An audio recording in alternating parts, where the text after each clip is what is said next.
মাফ করব না, আমার জানাজায় 3 ভাইকে দাঁড়াতে দিও না। একজন বোনের সর্বশেষ কথা এবং তিনি সর্বশেষে চিঠি তার সন্তানদের কাছে দিয়ে গেছেন। তিনি তার ভাইদের উপরে কতটা কষ্ট নিয়ে দুনিয়া থেকে বিদায় নিয়েছেন।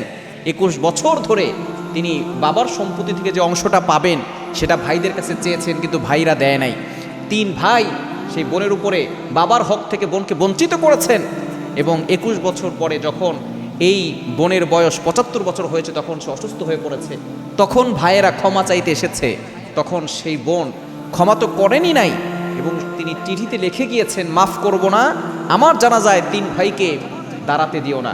কতটা বড় একটি কথা তিনি বলে গিয়েছেন। কষ্ট থাকলে কত বড় কষ্ট অন্তরে নিয়ে তিনি দুনিয়া থেকে বিদায় নিয়েছেন। আপনি কি মনে করেছেন বোনের হক নষ্ট করে আপনি জান্নাতে ঢুকবেন?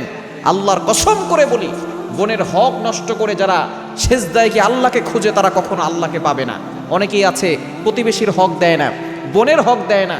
মনে রাখবেন, মানুষের হক যারা নষ্ট করে তাদের নামাজ, রোজা, হজ, যাকাত কোনো কিছুই আল্লাহ কবুল করেন না।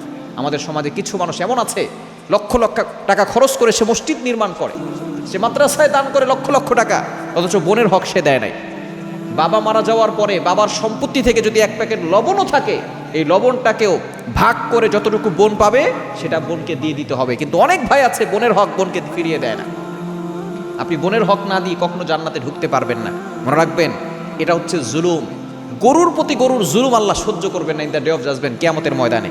যেই গরুর শিংটা বড়, সে যদি কোনো ছোট শিংওয়ালা গরুর উপরে আক্রমণ করে, বুখারীর হাদিস রয়েছে, তাহলে কিয়ামতের ময়দানে ছোট শিংওয়ালা গরুটার শিংটা আল্লাহ তাআলা বড় করে দিবেন এবং সে প্রতিশোধ দিবে, তারপরে তাদেরকে মাটি বানিয়ে দিবেন। তো এই গরুর প্রতি গরুর জুলুম আল্লাহ সহ্য করবে না। আর আপনি মানুষের উপরে জুলুম করছেন, বোনের হক দিচ্ছেন না, ভাইয়ের হক দিচ্ছেন না। অনেক সন্তান এমন আছে যারা নিজের ভাইয়ের হক পর্যন্ত দেয় না।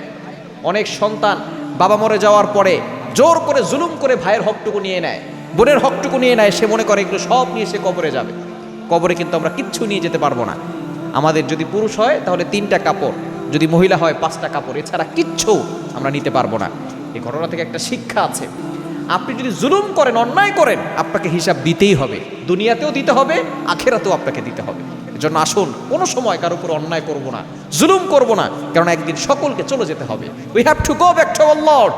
কেউ আমরা থাকতে পারবো না, সকলকে আল্লাহর কাছে ফেরত চলে যেতে হবে। এত সম্পদ আপনি মানুষের কাছ থেকে নিয়েছেন, আপনি তো কবরে নিয়ে যেতে পারবেন না। টাকা পয়সা নিয়েছেন, ফেরত দিয়ে দেন। জমি নিয়েছেন, ফেরত দিয়ে দেন, কারণ আল্লাহর সামনে আপনাকে দাঁড়াতে হবে। এজন্য আসুন, আমরা সকলের হক সকলকে বুঝিয়ে দেই।